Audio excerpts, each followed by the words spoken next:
No sé, el médico tiene algo en las manos. Es una jeringuilla. Salut à tous et à toutes et bienvenue pour cette nouvelle vidéo anecdote. Aujourd'hui on va traiter un film d'horreur. On est parti sur un film d'horreur les mecs qui est plutôt stylé. Film espagnol, Rec. Alors Rec 1 uniquement. J'aurais pu faire le Rec 2 parce que Rec 2 j'aime beaucoup, il suit plutôt bien le 1. Les autres Rec on va les zapper parce que c'est clairement de la merde, hein. Je déteste les autres Rec. Mais par contre le 1 et le 2 c'est des petites pépites. Mais on va s'attaquer uniquement au premier Rec. Ok les gars, donc on est parti, première anecdote. On est parti, on n'est pas parti les mecs.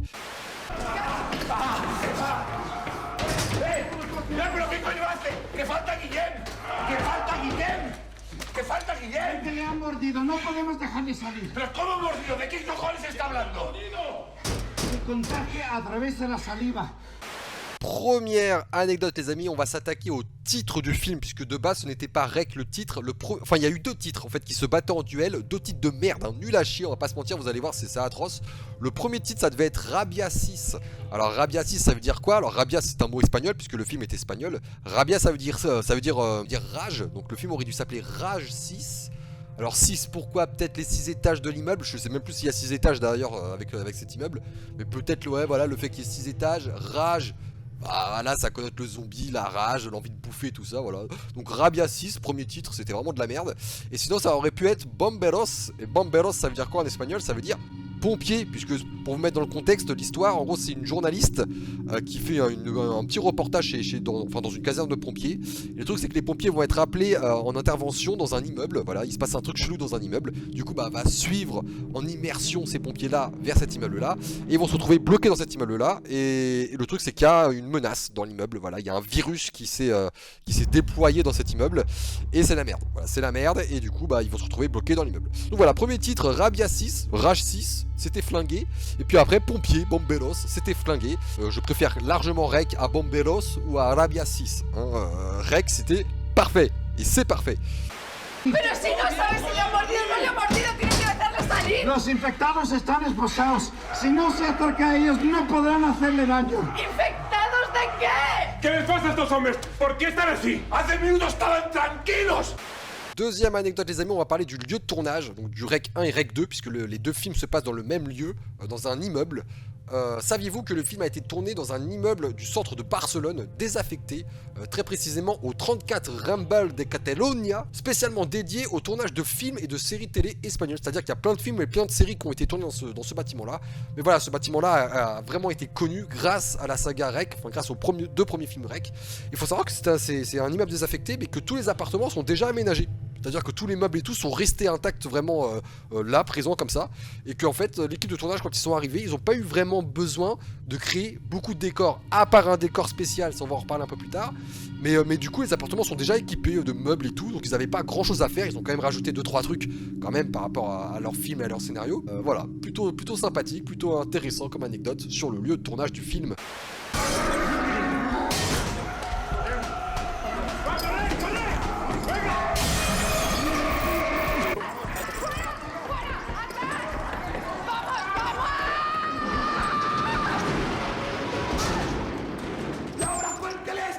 ¿Qué cojones está pasando en este edificio? Sabe que no estoy autorizado para dar esto. ¡Una mierda! Acabo de masacrar en la cabeza a un policía que trataba de mordernos, joder. ¡Se acabó! Cuéntenos ahora mismo todo lo que sepa.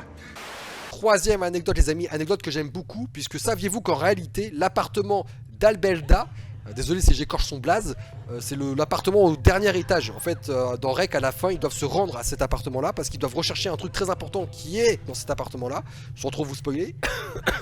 Et le truc qu'il faut savoir, c'est que cet appartement-là, en vrai, n'existe pas du tout. Cette porte qui se trouve tout en haut de l'immeuble donne en réalité sur une sorte de petit local de merde, hein, de 3-4 mètres carrés, une sorte de local à balai, hein, voilà. Et il donne absolument pas sur un appartement. Et en fait, l'appartement en question a été réalisé en studio, a été construit en studio. Et en fait voilà, la porte en elle-même existe sur le dernier étage, cette porte là qu'on voit dans le film existe, mais elle donne sur un local de merde. Et tout l'appartement qu'on voit à la fin du film, l'appartement d'ailleurs le plus glauque que l'univers ait jamais créé, hein, on va pas se mentir, et bien cet appartement là a été fait en studio, tout simplement. Voilà, c'est un faux appartement. Con varios calmantes y luego sacrificarlo. Seguimos el chip reglamentario y nos llegó a este edificio. Un momento. ¿El perro se llamaba Max? Quatrième anecdote les amis, oui je sais il fait jour, je tourne le lendemain, j'avais tout tourné hier en même pas 10 minutes, mais en fait certaines anecdotes, le son était vraiment dégueulasse, donc je retourne. Quatrième anecdote, on va parler de la protagoniste principale, de la meuf qu'on suit tout le long du film. Il faut savoir que c'est pas du tout une actrice de formation en fait de base, c'est une vraie journaliste, en fait c'est une journaliste qui joue une journaliste, c'est du génie, du coup elle a toutes les mimiques un petit peu des journalistes et tout, donc du coup voilà, elle joue son propre métier entre guillemets, ce qui est plutôt intéressant. Il faut savoir que tous les pompiers, parce qu'en fait le début du film, donc elle commence son reportage dans une caserne de pompiers, et il faut savoir que tous les pompiers qu'on voit à l'image, ce sont de véritables pompiers, à part Manu et Alex, donc ça c'est les deux pompiers qui réagissent beaucoup avec elle et tout, eux ce sont deux vrais acteurs, mais tout le reste, tous ceux qu'on voit se mouvoir entre guillemets dans l'espace, ce sont des vrais pompiers. Et d'ailleurs il y a une scène, pour la petite anecdote, il y a une scène où à un moment la journaliste filme les dortoirs de la caserne, et il y a à ce moment là, il y a un pompier qui passe devant la caméra, qui va vers un lit pour pouvoir dormir, c'est un vrai pompier qui allait vraiment dormir en fait, il a absolument pas calculé les caméras, il est passé devant aux F, il allait claquer sa meilleure sieste.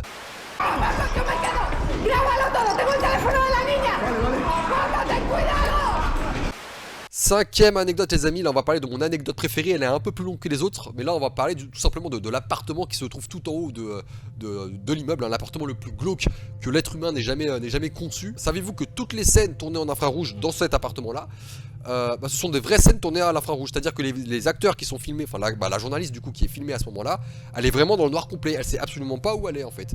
Il faut savoir que c'est vraiment elle qui filme les dernières images du film, c'est pas l'équipe technique qui s'est permis de jouer entre guillemets son rôle pour filmer les dernières images, non c'est vraiment elle, ils lui ont vraiment filé la caméra, voilà, tu te démerdes, tu filmes les derniers plans et ça va être les derniers plans du film, voilà. Donc la nana dans le noir complet, elle savait même pas où elle était, elle a trouvé la caméra, et une fois qu'elle a trouvé la caméra, elle a filmé les derniers plans, et ça fait la fin du film, voilà.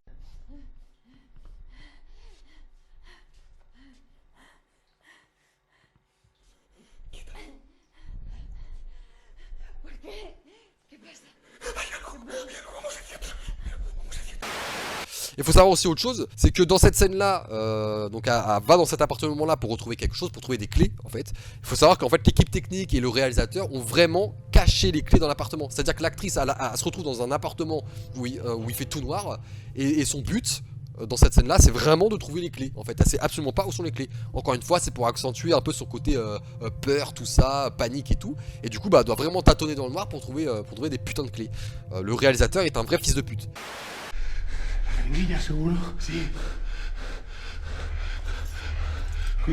Cuidado, tío. Jennifer. Tranquila, ¿eh? Dame la manita. Ten cuidado. Dame la manita. ¿Eh? Dame pasa los ojos. Sixième anecdote et dernière anecdote de la vidéo les amis, on va parler de la bande-annonce parce que ça a été un coup de génie, hein. Ils se sont pas cassé le cul mais ça a été un putain de coup de com', hein. Ça a grave marché. La bande-annonce ça ressemble pas à n'importe quelle bande-annonce, c'est pas des extraits du film qui te spoilent tout le film, hein. On va pas se mentir, les bandes-annonces aujourd'hui ça spoil tout, c'est casse-couille. Là en fait ils ont eu cette idée pendant les avant-premières, pendant les premières projections du film, de filmer la réaction du public, c'est-à-dire voilà, leurs émotions, leur angoisse, leur peur et tout. Et ils ont tout balancé en bande-annonce, voilà, et c'est la bande-annonce du film du coup.